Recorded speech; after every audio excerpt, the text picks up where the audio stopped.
কোথায় আমার মতো ঝালপ্রেমীরা সব কোথায়? আর সেটা যদি হয় চিকেন ঝাল, ঝাল কষা তাহলে তো কথাই নেই। ১ম এই লঙ্কা আর পেঁয়াজের একটা স্মুথ পেস্ট রেডি করে নেবো। এদিকে তেল গরম করে তাতে গোটা গরম মসলা ফোড়নে দিয়ে দেবো। এবার দিয়ে দিয়েছি কুচি করে রাখা পেঁয়াজ। খানিকটা নুন দিয়ে বেশ খানিকক্ষণ ভেজে নিয়ে তাতে আলু আর পেঁপেগুলো অ্যাড করে দেবো।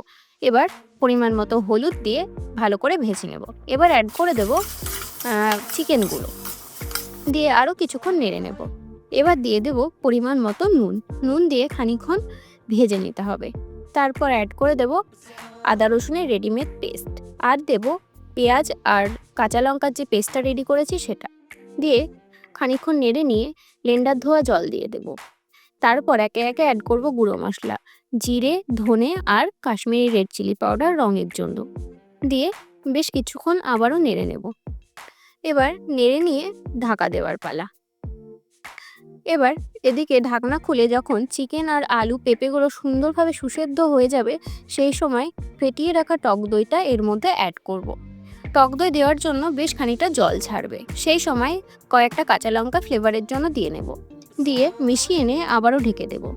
এবার ঢাকনা খুলে যখন চিকেনের জলটা সম্পূর্ণ শুকিয়ে যাবে, সেই সময় গরম মশলা দিয়ে নামিয়ে নিলেই রেডি ঝাল ঝাল চিকেন কষা। কেমন লাগলো রেসিপি অবশ্যই জানাবে। ভালো লাগলে লাইক শেয়ার করে